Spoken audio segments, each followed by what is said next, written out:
Building wealth isn't just about hustle and grind. Every day, huge deals are being made. Businesses and properties are changing hands, and a small group of people are making quantum leaps forward. If you want to be part of that small group of people, then this show is for you. Now, here's your host, Jim Oliver. Before we jump into today's show, we have some exciting news to share with you. Our brand new online community platform is now live.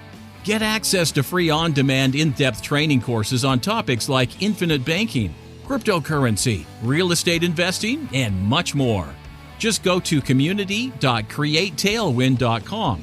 That's community.createtailwind.com, or check the show notes of this episode to find the direct link to request to join the community. Now, on to the show. Welcome back, Breakaway Wealth. I'm your host, Jim Oliver, and with me today, my co-host, Nick Kosko. Welcome, Nick. Hey, thanks a bunch, Jim. We've got a little bit of life happening in real time recording here going on, right? Absolutely. As we speak, I am just turning on Alligator Alley in the beautiful state of Florida, which was hit pretty hard last week, Nick, with Hurricane Ian that turned right into my location and a little bit north of me. But the world headquarters for Create Tailwind has had a little bit of a damage to it. So we are adjusting. Yeah. I mean, a week ago, Wednesday, so we're recording a week later. Those of you who don't know it, I mean, Jim talks to the guys on the team. Jim and I communicate quite often throughout each day. And about late Wednesday afternoon, as the hurricane made landfall there, just a couple miles from your house, we didn't hear from you for, 48 hours. It was definitely a little dicey there, and you guys were fighting through it. But here you are. You're back. Absolutely. And you know what? I mean, it's, where you guys stayed last Thanksgiving with the Atkins and the Zimba, that house is no longer on this earth. It is gone, man. And it is amazing. And at our house, we had over 150 mile an hour winds. And the wind we would have been fine with, but it was that storm surge. And Nick, I remember them saying when they said, 12 to 18 foot potential, not the forecast, but potential. Now, not very many things in life ever reach their potential, but I got to give it to Hurricane Ian. They reached their potential, and it's not funny. And I'm not trying to make light of it because people lost their lives in my county. I mean, I talked to a gentleman yesterday that his neighbor drowned, and I almost had to try to go back in. I would have needed a boat, by the way. It was pretty scary. This is it's no joke. This is and I haven't been watching the news, so I haven't had power, haven't had water, haven't had any of those things. So really haven't been watching what's happening on the news. So I'm probably in the dark a little bit more than most people. Yeah. But I can tell you, experiencing it firsthand, I probably would have evacuated sooner, knowing what I know now. Yeah, and you touched on something important. Listen, our thoughts and prayers go out to everyone that has been affected by the storm. I can't imagine the fear that gripped people as that storm kept turning. Frankly, with almost without prediction, and made landfall. I mean, it's easy to sit and say, well, why didn't Jim and why didn't so many people evacuate? You and I were communicating extensively, and that storm was going to head up and hit between Tallahassee and Tampa.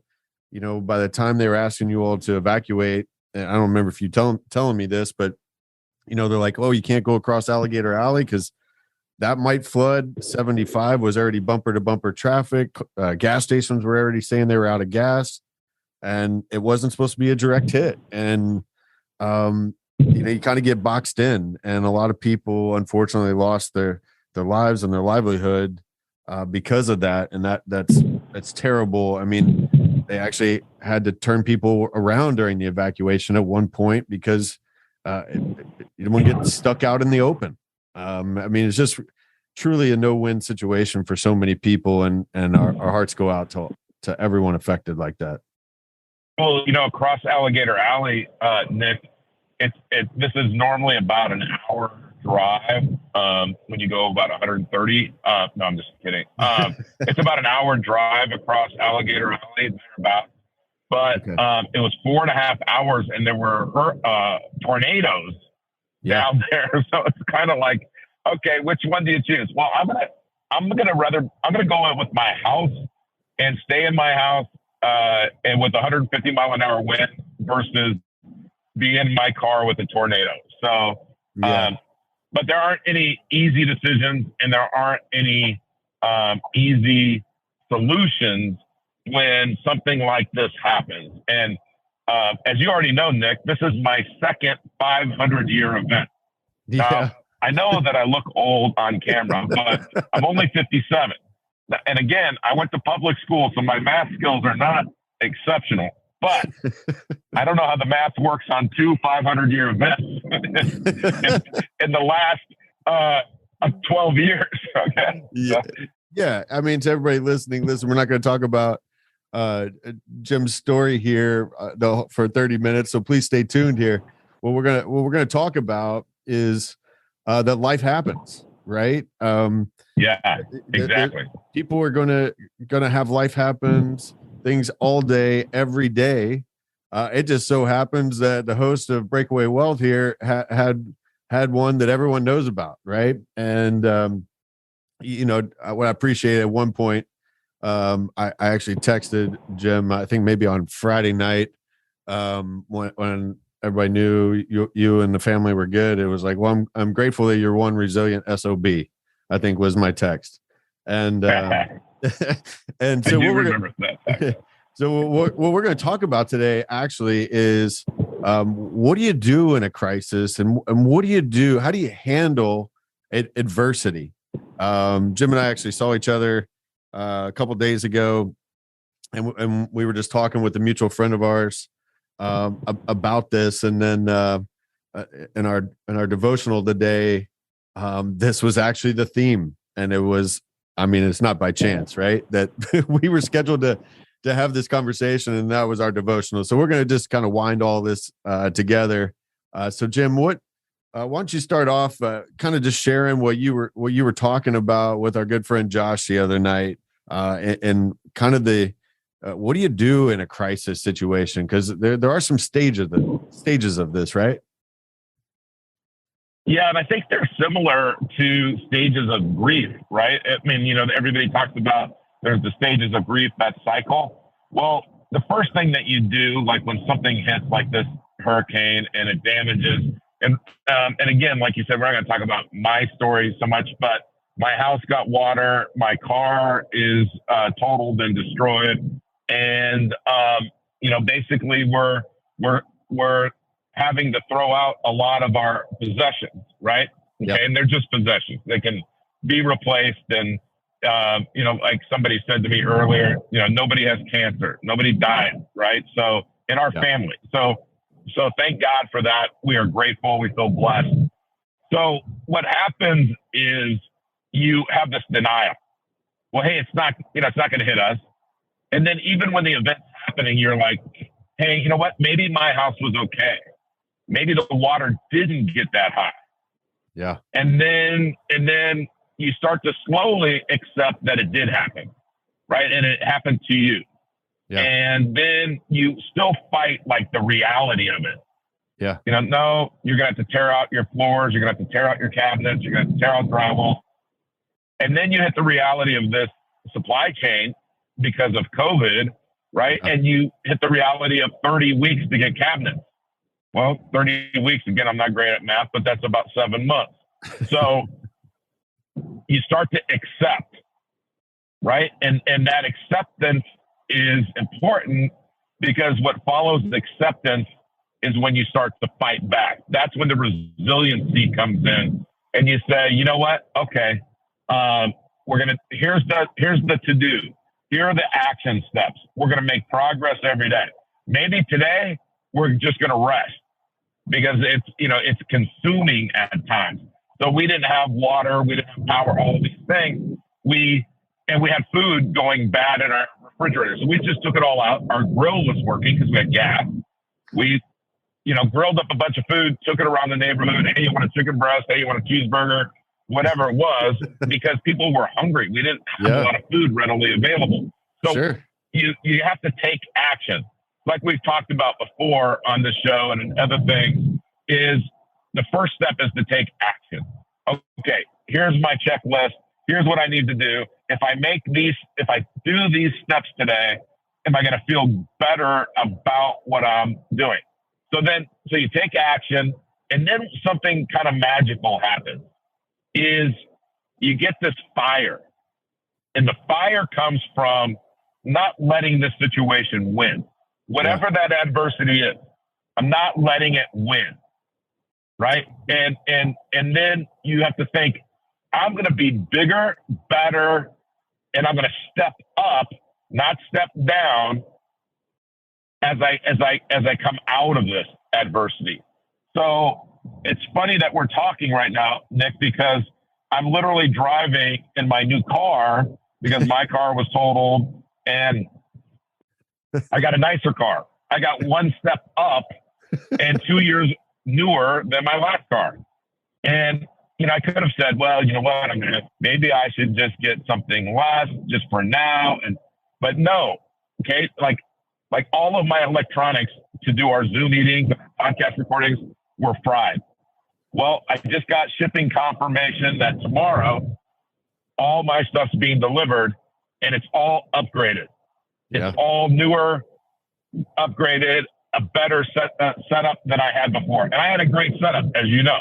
But even more, I went and rented an office tomorrow because I can't not serve our community and not serve people and showing them financial freedom. I mean, that's in my blood. It's in your blood. So we're going to take it to the next level. We're going to up our game. We're not going to hide. We're not going to pout. We're not going to complain and why me and all this other stuff. We're going to use it to motivate us to serve our community better and take it to the next level. Yeah, I love it. And that's just what it is. I mean, we talk about, we're great friends with a co-author of the 12-week year, right? What's the first thing we talk about in there? And that's vision. And you said something, and you and I were talking the other night that, unfortunately, there's some people there that are elderly that they feel like they've literally lost everything, including their will to live. And you're like, I can't wrap my mind around that. And what I said is, well, yeah, but you have a vision. Like those people don't have a vision of why they would have resiliency and persist through this so that they could fulfill that vision. Well, your vision is strong. Like you joke all the time, you're halfway, right? And so you're not even sort of arrived, right? So, hey, like this is just your second 500-year event. Like, hey, by the way, Jim, keep those away from me. All right, I'm good with that.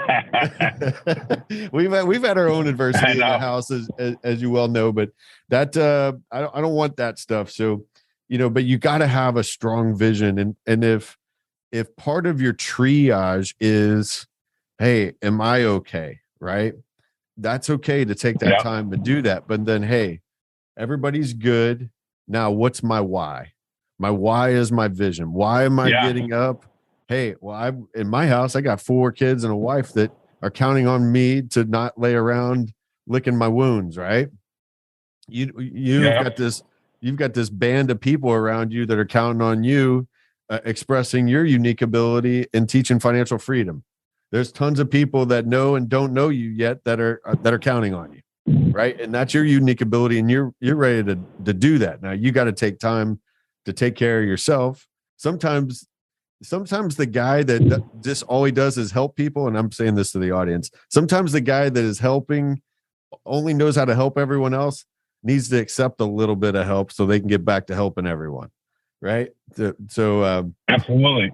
Yeah. And so that's your challenge, is asking for help a little bit when you need it. But you've made a lot of progress over these last couple of days, and you said something there. So we talk about, measuring our progress. Well, how do you do that? Just a reminder to everyone, if you've never heard this before, is it's as simple as, hey, just write down a few wins at the end of the day.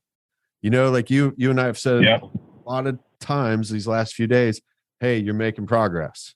But it's so vital. Like the spirit in your voice has turned from, holy crap, what just happened, to, all right, we're coming out of this. Like, look, you got the new car today. You got all this new stuff. Like, things are going to be better in the next season, right? And it's going to be better tomorrow. So that rolls right into something that I want to touch on here, Jim.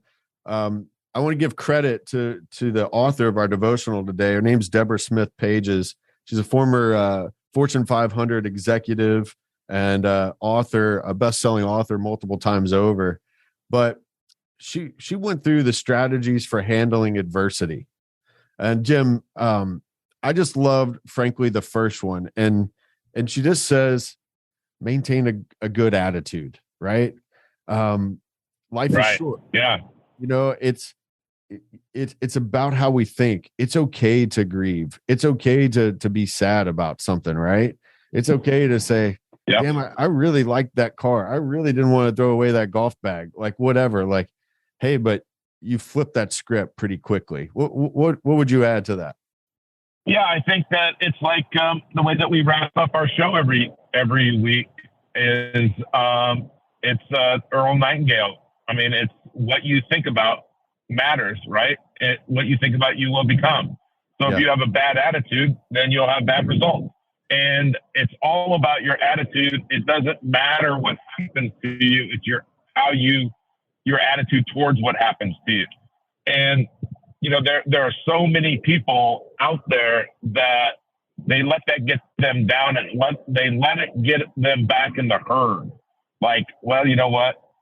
I was almost there, Nick. And now this is going to set me back.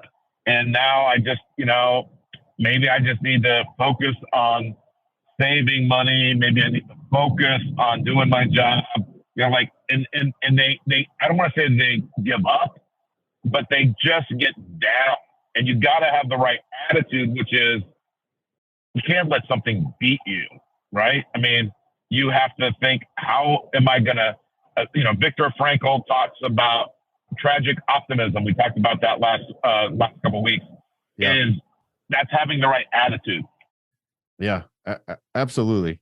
It's like, hey, things happen to us. It's how we respond to it. And it's, we talk about it sometimes is, quitting's a habit. You gotta push that away, focus on the good, focus on that vision, have a good attitude, and take action, like you said. The next thing Deborah talks about is, she said, believe in the God who resides within you. She said, these challenges are going to happen. But I love this because a lot of people get wrapped up in what I'm about ready to say when they talk about their job, that it's their identity.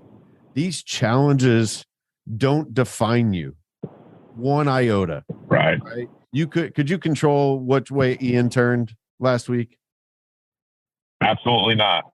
No, absolutely not. Like, it is just what we do going forward, right? The adversity is the experience. And within all this adversity, there is tremendous opportunity, right? So it all resides in you. You have all the strength that you need to persevere through this. You just got to do it, right? Anything to add to that? Yeah, well, it kind of ties together, because if you don't have the vision, then you don't really know where you're going. And if you don't know where you're going, how are you going to get there? And you don't have any motivation. So if you have a vision and you're grateful and you're, then you'll find the strength. God will give you the strength. And you can't sit there and go, well, why did God let that happen? Why did God let me know? That's not how it works. Right? Like, what you have to say is, thank God I'm alive. Thank God think of all the positives. Again, that's the tragic optimism, is where is the optimism in every situation? And I think that if you have faith, It's a lot easier to focus on the big picture. It's a lot easier to pray and say, thank you for keeping my family safe. Not, God, what did I do? And you can't think, okay, is this, a punishment? No, there's no punishment. When somebody gets sick it's not God punishing you.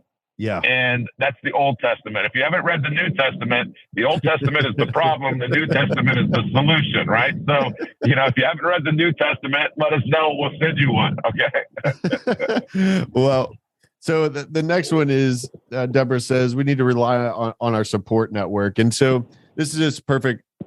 Tell us what you did. Like, you turned to someone down there in the middle of that storm looking for a place to protect you and your family. Tell us what you did. Yeah, well, we were playing Monopoly. I'd like to say I was winning, but my 13-year-old was probably a little bit ahead of me. But I was making a mad comeback, and she made a couple of deals that she probably shouldn't have. And that's my. Other than a certain 6-year-old in Louisville, normally I can make deals with anybody, but a little 6-year-old at the Kosko house that's a lot tougher to make deals with than most people. But anyway, we're playing Monopoly in the dark, but we had flashlights, right? So we're having fun. And we took a little break, and I went outside, and I saw that the water raised like 6 inches while I was out there. I said, you know what? We need to leave. So as we're leaving, and probably in about 2.5 feet of water, and coming in fast, we went to a great friend of ours, the Lytle's house. And they have a generator, and they're like, "Oh, just come over here." And I said, "You know what, Ted? I think we're in danger here. So, get in my car. Let's go check it out. I mean, right now, and then let's make a decision, right?" So, if you think in the middle of a situation, am I thinking clearly? Do I have the right ideas? Am I taking the right action? You got to get help. Excuse me, to validate that. It could be a guide, like when you're doing infinite banking or trying to create financial freedom. Like, am I making the right decision? Let me just ask. And so I just wanted a second opinion. So I went there, and he was like, "Okay, we got to leave." And I was in total agreement. We got to get out of the neighborhood, right? Yeah. And so you all got someplace safe, right, for the night. Eventually. Yeah. So we went to his office building, commercial construction, 2nd floor, and we watched 150 mile an hour winds. That's crazy. Well, and that's what we need. All right. In a time of crisis, it could be a spouse. It could be your kids, right? Like we joke all the time, there's no free lunches in our house, right? Like, hey, you're part of the team. Yeah. Right. But we dig into that. All right. We got a couple more from Deborah, and she says that her next tip is don't be overly critical of yourself in things. You're not a failure, Jim, because your house got wrecked, right? Right. Right. Yep. It doesn't define your value, your self-worth, any of that. If anything, she says, you're going to be wiser in the future. Right. Here's the fun thing. She rolls right into her next one, and she says, don't be afraid to accept responsibility. And when I read that this morning, Jim, I thought of the one and only Jocko Willink talking about drawing a blank. Extreme ownership. Extreme ownership. Yeah. And that's sometimes in a crisis that can be liberating, right? You want to talk about that a little bit? Yeah, well, first of all, it is always liberating to take ownership of whatever the situation is, because then nobody else can blame you because you're taking ownership. But, I could say, I could have done what the people in Tampa were doing. And if it was projected to come to my house, by the way, I would have. Yeah. But I could have put sandbags out, and I got 2 inches of, and I don't know about 2 inches. My wife says that we had more water in the house, but I could have put sandbags out, and maybe I could have protected my house. Maybe my neighbors could have done that. There's all kinds of Monday morning quarterback ideas that you could say. You can blame yourself, right? Sure. And that's just those negative attitudes are not productive, right? It's like this. Let's say that I'm playing football. Let's say I'm Tom Brady and Rob Gronkowski, and I throw the ball to Rob Gronkowski, and it hits him in the face mask, and he drops the ball. Like, he doesn't catch it, but I know it's a great throw because it hit him in the face mask. Well, I got two choices. I can come over there and I can say, I can cuss him out and say, how can you not catch that ball? That was a perfect throw. I did everything right, and you dropped the ball, right? Now, or I could come up and I could say, hey, happens, right? I'm going to come back to you on this next play, catch the ball. And I throw him a bad pass. He grabs it with one hand and takes it for a touchdown. Now, the latter is a winning team, and that's the winning formula. And the prior is the formula for a losing team and no team spirit and no team growth. And so you can't, there's no criticism. In adversity, you react, but you also have to react, like not just react, you have to respond. So the more time that you have to think, you make the best decisions you can, and then you live with them. And that's one of the things that Jocko talks about in his great book, Extreme Ownership, is he's making decisions and people are going to die. Sure. Right? And if you make a decision not to evacuate or to evacuate, you're doing it to protect your family, right? Sure. You're doing it like what you think. During this whole thing, Nick, there were people at the Fort Myers Pier, which is not there anymore. Wow. And they were in the water. They were in the water. These young guys, three men, because women are a lot smarter than men. So there was no women out there swimming in this water, but they were there and we're watching it. And I'm thinking to myself, we're going to watch these guys die. Wow. Because the waves were so powerful. That was about 2:30. By 3:30, those guys would have been dead out there. There's no way they couldn't even got to where they were. Wow. Well, okay. You make the best decisions you can, and then you live with them, and you don't beat yourself up. Exactly. You just say, I made the decision that I made. Now I either I move on, take ownership. Yeah. Yeah. Well, thanks for sharing that. All right. So Deborah, the last tip she talks about is don't neglect self-care. Okay. Now, Jim, could you support your family and those around you if you didn't take care of yourself in these times right now? Absolutely not. No. And you know what's funny about that, Nick, is obviously Thursday morning last week, as you know, I go to this functional training at Matterhorn Fitness in Bonita Springs, and I go at 7 a.m. Well, last week they were closed, right, after the hurricane. Yep. And I got quite a bit of a workout pulling wet area rugs and everything else out of the house. So not saying I didn't work out, Nick, because you would not have wanted to have been around me after about 6 hours of that. But starting this week, my 7 a.m. workouts were back on. And, I kind of part of me thought, should I be going and working out? Absolutely I should, because it's that self-care. It was either Saturday or Sunday, and the days have gone kind of blended together, Nick. But I said to everybody in my house, I said, I have to rest. I think it was Sunday. I have to rest this afternoon. Yeah. If I didn't, I'm probably going to get sick, probably going to be not as effective. So it's the same cycle when you're going through adversity. It's the run, rest cycle. Yeah. Run, make progress, fight, but then when it's time to rest. Yeah. Yeah, that's it. I mean, you got to fuel yourself. You got to be rested so you can perform your best. And we kind of did this a little backwards, but I did this intentionally, Jim. Deborah really opened this up, but I think what it all comes back to is resilience and persistence. They often work hand in hand, right?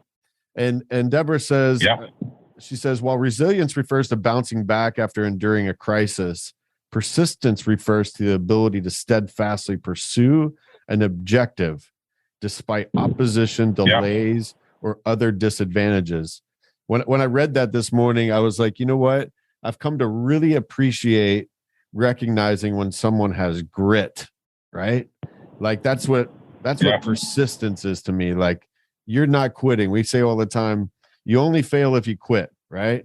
Like we'll get better we'll get better at everything if we just don't quit. Like we've talked about some businesses that we're involved with. It's like, hey, what's the right decision right now? And I always think, shoot, most people stop right before they have their breakthrough. And that's like very aware to me. So what do you have to say and add about the terms resilience and persistence? Well, I think that to me, they're kind of learned skills. I don't think that you are born with resilience or persistency. Is I think you learn it, and you can learn it through adversity, right? Or you can learn it through wins. You learn a lot of it through your losses. And like you said, is if you don't have a vision and you get a setback, well, then you just quit because there's nothing to get you back on track. Yeah. If I'm trying to gain muscle and lose fat, or I'm trying to get stronger or whatever it is, and I don't have a goal, as soon as I have a setback, I go, oh, I gained 2 pounds this week. Well, okay, I guess that didn't work. And I just stop. Well, if I have a goal and I have a vision, it doesn't, like I'm not sure that I've ever accomplished the goal because I keep on making it bigger. But I also would tell you that I don't accomplish most goals in my time frame, the time frame that I give myself. It's normally longer. So what if I just said, you know what, I didn't make it within that time frame, I should just quit? Well, it goes back to and everybody's heard this example, but if I have water and I heat it up to 211 degrees at sea level, what do I have? Just hot water. I've got hot water. Okay. What about if I heat it up to 212 degrees? I got boiling water. Well, I got boiling water. I can power a steam engine. And if I can power a steam engine, I can change the world, right? 1 degree. Yeah. So, and what you did. So where have you stopped in your life and said, you know what, that didn't work? I bought a rental home and, I had to paint the thing. I had to replace the toilets. I had to do some really, and they didn't pay the rent on time. I had to evict them. So real estate is not for me. Yeah. Well, if that's your attitude, or, hey, I was in business and this business didn't work out. If that's your attitude, then you can't win because the only way you can win is with luck. And time is all the luck you need. Is the time is how we win by just not quitting and saying, you know what, man, that one didn't work. Now I know that what doesn't work, Nick. I guess we won't do that again, right? You're just closer to the more things you find that don't work, you're getting closer to the thing that is going to work. Yeah. It's funny. I had a friend that sold, like when he was like in college, he sold like vacuums. I can't remember what kind of vacuums they were. Maybe it wasn't Kirby. It was some other one, door to door. And he always talked about like, I just have a ratio. Tom Hopkins, sales trainer from the 80s and 90s, would talk about this. Yeah. How many no's do I have to get a yes? How many failures do I have to get a win? Yeah. Well, I don't care what the ratio is. If I don't quit, then I'm going to win every time. Because if I have to have 3 losses to get a win, then great. If I have to have 10 losses to get a win, that's still great. Sure. It doesn't matter as long as, as long as you don't let the loss define you. And so to me, persistency is that, not ever quitting. And there's a great quote by Calvin Coolidge that talks about it's not genius, it's not talent, it's persistency. Persistency alone is omnipotent. And I've always believed that. I've always kept that quote close to me. But then resiliency is the ability to face setbacks and adversity and just not lose your attitude, not lose your identity, not lose your faith, your vision. Don't lose those things, and find the lesson in it. Find the lesson in it and accept it. Yep, that's right. And keep your eyes forward. God's got our eyes on the front of our head for a good reason. Got our toes pointed forward for a good reason. We just have to keep moving forward. And I think if you can take these lessons and put them to work in just one little way each day, they build on each other. That compound effect, right? We talk about a penny doubling every day. Well, you can become pretty stinking bulletproof by putting these things in action every day, because every day you're going to face some level of adversity, resistance in your life. And the question is, what are you going to do? And so I appreciate you sharing all this, Jim. I know you don't relish sharing your personal stuff and the things you're going through down there. You're not looking for handouts and attention, but I really do appreciate that you shared everything. I know the audience appreciates as well. So any last words of wisdom before we send it out with our good friend? Yeah, you know what? I would say that the one thing that's the hardest one of those things sometimes for us is, and we got to focus on this, is it, like you said, accepting help from other people. And this week, there was a great example of that with Nick and Josh coming down and bringing some supplies to the Oliver house and also to Josh's family's house in Punta Gorda. And, you have to accept that. And that's sometimes hard. But if you didn't accept coaching or help from a guide or somebody that just wants to help you and give you support, if you can't do that, then you're going to be limited in the success that you're going to have. And so, I think that you got to the points that the author brings up, and that'll be the book that we would recommend this week, is you have to have it all. It's all balanced.